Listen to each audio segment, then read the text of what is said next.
Seriously, though, we've heard a lot about extremism recently. A nastier, harsher atmosphere everywhere, more abuse and bother boy behavior, less friendliness and tolerance and respect for opponents. All right, but what we never hear about extremism is its advantages. Well, the biggest advantage of extremism is that it makes you feel good because it provides you with enemies.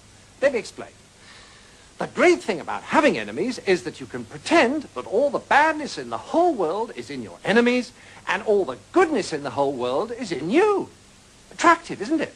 So, if you have a lot of anger and resentment in you anyway, and you therefore enjoy abusing people, then you can pretend that you're only doing it because these enemies of yours are such very bad persons. And that if it wasn't for them, you'd actually be good-natured and courteous and rational all the time. So, if you want to feel good, become an extremist. Okay, now you have a choice. If you join the hard left, they'll give you their list of authorized enemies.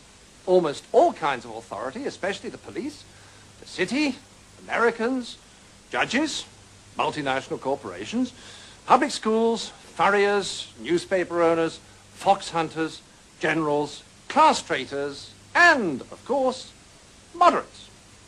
Or, if you'd rather be an extremist on the hard right, no problem, fine, you still get a lovely list of enemies, only they're different ones.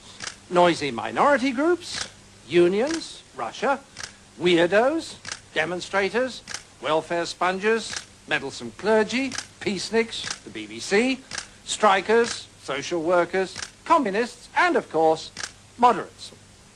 And upstart actors. Now, once you're armed with one of these super lists of enemies, you can be as nasty as you like and yet feel your behaviors morally justified. So you can strut around abusing people and telling them you could eat them for breakfast and still think of yourself as a champion of the truth, a fighter for the greater good, and not the rather sad paranoid schizoid that you really are.